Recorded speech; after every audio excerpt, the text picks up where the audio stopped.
ou est-ce que des musulmans nous tuent? Jean Messia. Mais Pierre-Yves Bournazel, Antonio, on vous a non, mais entendu. tout à l'heure, il a juste dit... Les musulmans, ce sont des citoyens comme les autres, avec autant de droits et autant de devoirs que les autres, et il faut les laisser tranquilles. Bah oui, Ce que nous devons combattre, en revanche, c'est le terrorisme islamiste et c'est l'idéologie islamiste qui n'accepte pas que des principes républicains de liberté, d'égalité, de fraternité, de laïcité s'imposent à eux. C'est celles et ceux qui considèrent qu'au-dessus de la communauté nationale et des principes républicains, il y a leur foi. Cela, on doit s'y attaquer et c'est ce qu'on a fait à l'Assemblée nationale parce qu'on a réaffirmé les principes républicains. Mais nous ne tomberons jamais dans le discours qui stigmatise les musulmans, comme c'est régulièrement fait, comme je viens d'entendre encore ce soir, qui mélange tous les sujets. Laissons tranquilles les musulmans comme les chrétiens, les athées. Permettons à chacun de vivre ensemble. La laïcité, c'est un principe de liberté et de protection. Juste en parlant de pouvoir d'achat, moi je ne crois pas à cette stratégie-là. Je n'y crois pas. Je crois qu'il faut affronter la question en disant oui, il y a aujourd'hui en France des gens qui veulent placer la loi, la foi au-dessus de la loi. Et cela est inacceptable. Et moi, pour avoir écouté Jean-Luc Mélenchon il y a 4 ou 5 ans, et l'écouter plus tard, il avait un discours plus ferme, je dois le dire, il y a 4 ou 5 ans. S'il y a des choses qui ont changé, par exemple, il parlait des réunions racisées qu'il n'acceptait absolument pas, il parlait du voile, etc. Pourquoi Jean-Luc Mélenchon a changé de tonalité sur ces questions? Peut-être parce qu'il a vu arriver l'extrême droite extrêmement forte sur ces questions et que ça l'a obligé à reculer. Je pense qu'on va passer Macron pour quelqu'un d'extrême droite, excusez-moi, je ne suis pas là pour défendre Macron, mais je crois que là non plus, ça n'est pas crédible pour le coup. Voilà, je pense qu'il y a besoin, à un moment donné, de redire aux Français, quelle que soit leur religion, ce qui prime en France, c'est la laïcité. La foi n'est pas au-dessus de la loi. Une fois qu'on est capable d'accepter ça, on l'accepte et on vit en France. Sinon, on devient un réfugié politique pour l'Arabie Saoudite si on considère qu'il faut appliquer la charia en France. C'est aussi simple que ça. D'abord, quand j'entends M. Bournazel nous expliquer que nous sommes tous ici autour de cette table des nationaux et des patriotes, pardonnez-moi, vous avez appartenu tous autant que vous êtes ici à des familles politiques qui, de près ou de loin, ont géré la France depuis une quarantaine d'années. Et ce à quoi on assiste aujourd'hui, ça tombe pas du ciel. C'est quand même le résultat de politiques savamment mises en place et orchestrées et entretenues, et par la droite et par la gauche.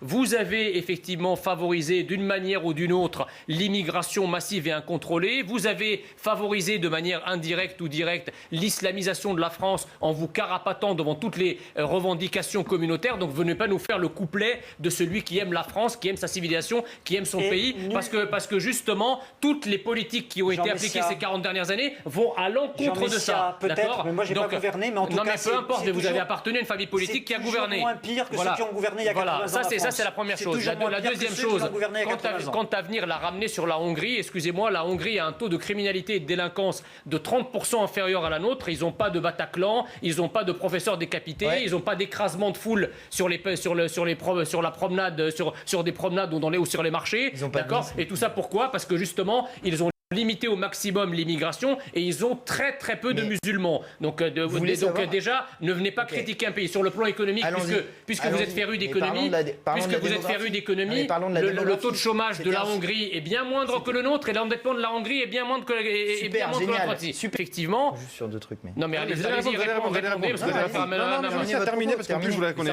Ce que je voulais dire, quand effectivement Éric Zemmour dit qu'on est en danger de mort, oui, il y a de par la démographie et de par la présence de groupes très importants, alter-identitaires, qui ne se sentent pas français et qui n'ont surtout pas envie de le devenir, il y a effectivement un danger de mort à long terme et aussi à court terme. Ce qui se passe dans les cités, l'ensauvagement du pays, c'est effectivement pas de la délinquance, c'est une guerre d'Algérie à l'envers qui est menée sur le territoire français. Bervilliers, qui a 4 enfants et qui vient témoigner. Mohamed Bader, engagé, citoyen qui vient pour dire c'est pas possible. On ne peut pas continuer ainsi. Donc vous vous rendez compte que quelqu'un comme moi, j'ai 55 ans, demain, vous me souhaiterez un bon anniversaire, j'espère, jusqu'à ce que Zemmour émerge dans le débat public, pour moi, ma religion... Je le note, parce que j'oublie à chaque fois. Pour moi, ma religion, c'est quelque chose qui est de l'ordre du privé. À force d'avoir un Zemmour qui, j'avais de dire, exhorte à se définir par sa religion, par ses origines, par son ascendance, par son prénom, on est obligé à un moment donné de dire qu'on est indigné par le fait d'être pointé du doigt parce qu'on est musulman. Vous vous rendez compte ? Je n'ai jamais fait état de ma religion. Parce que je considère encore une fois que moi je suis un républicain laïque. Je suis très attaché à l'histoire de mon pays. Donc moi je fais partie de la 4e génération. Mes enfants, la 5e. Mes enfants s'appellent Ryan, Samir, Kenza, Kaina, j'en ai 4. Donc, et je suis fier de leur donner ce prénom, parce que c'est l'histoire de mes grands-parents qui viennent de Kabylie, et ça fait partie de mon patrimoine. Mais est-ce que c'est incompatible avec mon attachement aux valeurs de la République ? Mon respect des valeurs des principes de la laïcité? Bien sûr que non. Or, on veut nous faire croire dans ce débat public que les musulmans sont un problème, que les musulmans sont le danger, que les musulmans créent une forme de déstabilisation du pays sur le plan identitaire, avec la théorie du grand emplacement, sur le plan effectivement des mœurs, parce qu'il y a une culture qui est différente. Mais il faut sortir de ces fantasmes-là. Ces fantasmes-là, ils fracturent le pays, qui est déjà fracturé par des souffrances sociales, par la peur effectivement de l'avenir, par le déclassement de nombreuses familles, par les questions d'insécurité, par ceux qui vivent dans les quartiers et qui sont aussi de confession musulmane, victimes d'insécurité, des trafiquants de drogue, musulmans eux-mêmes victimes du terrorisme et des extrémistes, islamistes. Donc arrêtons, faisons France ensemble, avançons avec un projet commun, défendons l'universalisme républicain, mettons les valeurs communes sur la table. C'est ça le vrai sujet de notre pays. Les musulmans sont le danger, que les musulmans créent une forme de déstabilisation du pays sur le plan identitaire, avec la théorie du grand emplacement, sur le plan effectivement des mœurs, parce qu'il y a une culture qui est différente.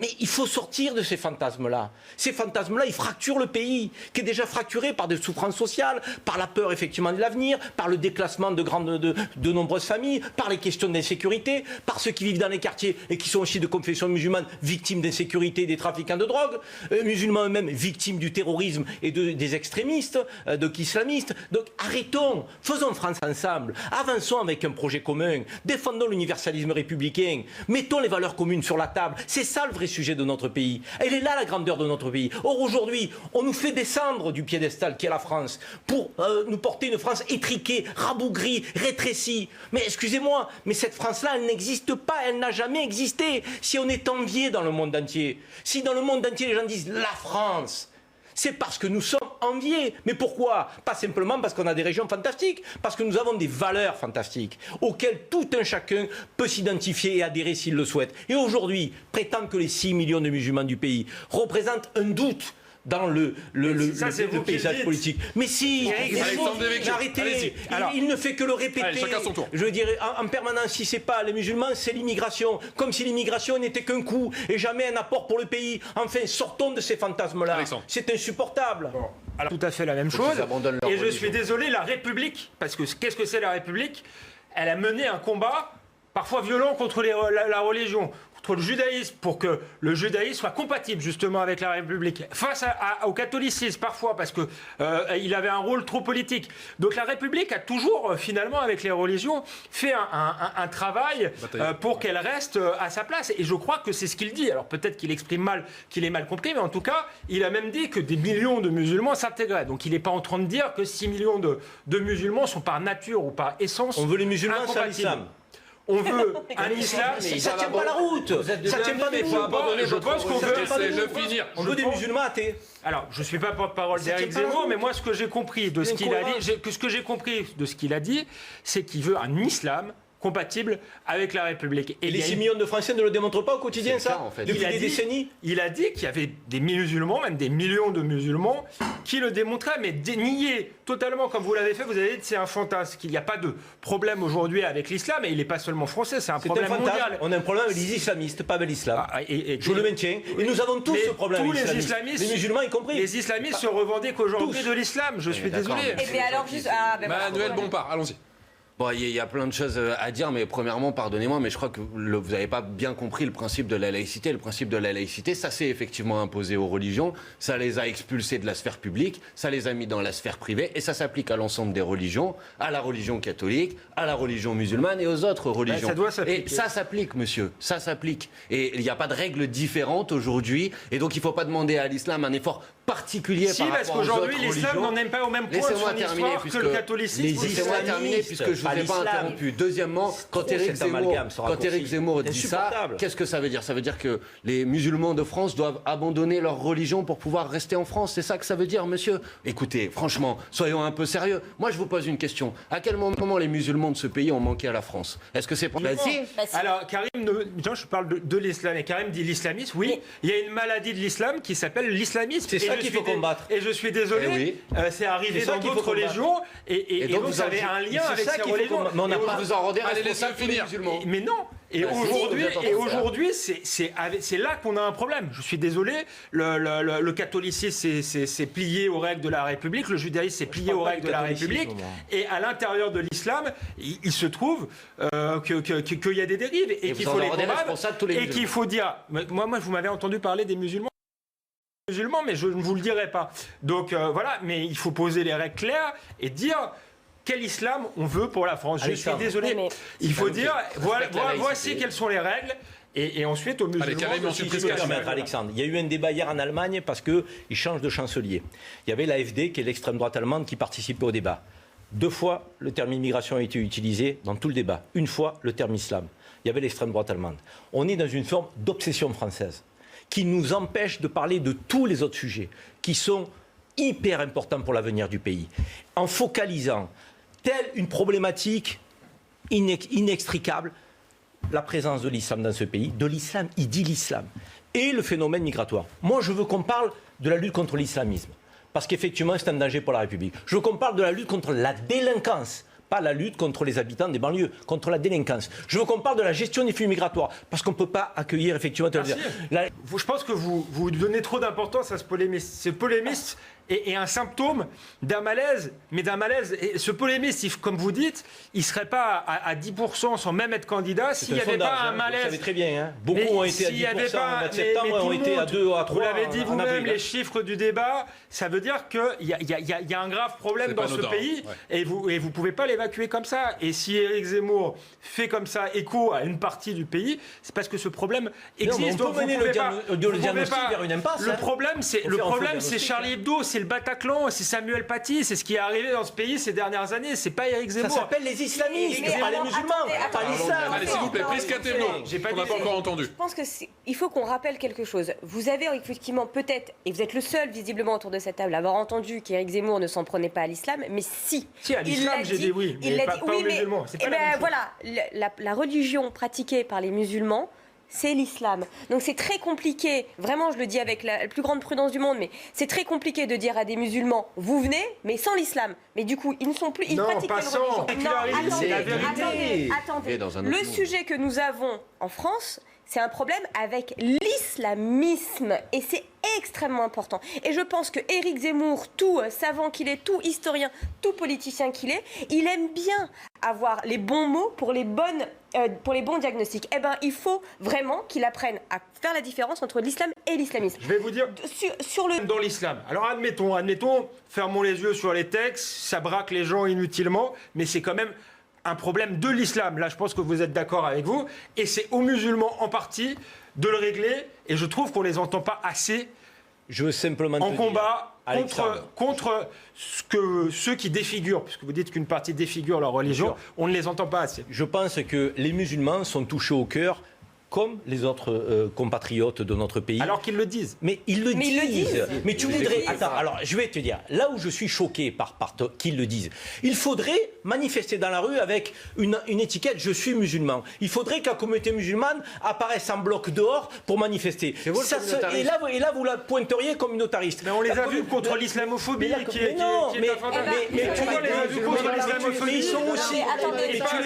Mais tu les vois aussi contre l'islamisme. Ils sont aussi touchés dans les actes d'attentat. Donc dans les actes d'attentat, tu crois que ceux qui se prétendent musulmans et qui dévoient l'islam et qui posent des bombes et qui tuent des gens, tu crois qu'ils font le tri? Lui il est catholique, lui il est juif, lui il est athée, lui il est musulman. Non, ils font pas le tri. Les plus grandes victimes du terrorisme sont les musulmans. On le sait, on va pas le redire. Et il faut pas dans le monde, mais on est en France, Karim. Oui, mais ça veut bien dire que dans les pays musulmans, donc les victimes de ces terroristes sont les musulmans. Et ça veut bien dire que l'islam en tant que tel n'est pas le problème. C'est ce qu'en font les terroristes. islamiste qui est un problème. Et c'est ça que nous devons combattre. Mais ça, ce combat-là, si tu veux le mener, donc en évitant d'embarquer les musulmans dans le débat national, dans l'histoire nationale, dans le récit national, tu fais une erreur majeure. C'est là où tu libanises la France, tel que Zemmour voudrait l'avoir dans 50 ans. C'est l'islam comme prétexte, mais ce ne sont pas absolument. Ce ne sont pas des musulmans, ce sont des islamistes. Pourquoi votre majorité a fait voter une loi sur le séparatisme? Eh ben voilà, merci. Ça montre que vous ne comprenez rien.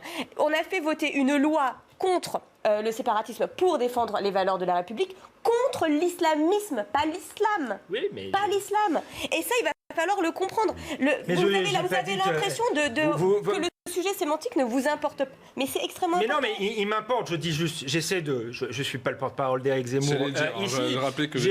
J'essaie juste d'essayer de comprendre ce qu'il a dit. Ce qu'il dit, c'est qu'il y a un texte sacré qui s'appelle le Coran et que selon lui, selon d'autres spécialistes, il y a des pages violentes dans ce texte. Et donc, vous avez dit que c'était vous-même que c'était la même chose sur les autres religions? Oui, mais je disais aussi que les autres religions, les croyants, se sont en partie, notamment parce qu'il y a une dialectique dans les autres religions, que c'est plus compliqué dans l'islam parce que ne rentrons pas dans la théologie parce que je pense que quelque part on se transformait comme des experts en théologie. Honnêtement, c'est plus complexe. Tout seul, laisse-le finir. Ouais, d'accord, je rentre pas dans la théologie, mais j'essaie juste d'expliquer ce qu'il a dit. Donc lui, selon lui, et selon certains théologiens, il y a un problème dans le texte et il dit aux musulmans, faut que vous, pour habiter en France, il faut se détacher de tout votre texte, d'une partie, des parties violentes, des parties problématiques par rapport à la société française. C'est ça que moi j'ai compris. Donc on n'est pas obligé de faire semblant de ne pas comprendre et de faire croire qu'il dit que les 6 millions de musulmans en France sont tous des islamistes. Personne n'a dit ça, en tout cas pas moi, et c'est pas ce que j'ai entendu hier, même s'il y a une forme de brutalité et peut-être d'obsession, peut-être qu'il est trop obsessionnel sur ce sujet, ça je veux bien le reconnaître. Tu l'avais dit. Et encore une fois, je sors de mon intimité parce que effectivement le débat m'y oblige. Il y a 2 préceptes quand tu es musulman, majeurs. Si tu tues un homme, tu tues l'humanité. Ça veut dire que tuer est un crime absolu qui t'amène à comparer effectivement un crime contre l'humanité. Deuxièmement, le musulman doit respecter les règles du pays dans lequel il vit. Ici, le musulman doit respecter les règles de la République laïque. Et je pense très sincèrement que les 6 millions de musulmans dans ce pays, dans notre pays, la France, demandent de l'indifférence, demandent à être banalisés dans la communauté nationale et pas à être stigmatisés ou pointés du doigt. Ils demandent à ce qu'on puisse les emmener, tels les autres Français, de quelque origine que ce soit, à mener un combat contre les extrémismes et l'islamisme en particulier, puisque c'est le combat effectivement qui porte atteinte aux valeurs de la République aujourd'hui. Ils ne demandent que ça. Ils sont exaspérés quand on les met sur la place publique, quand on parle à leur place, quand on parle de leur religion en leur nom, quand on voit des approximations, quand on voit des sondages, quand on voit des pseudo-études, quand on voit... C'est pas possible.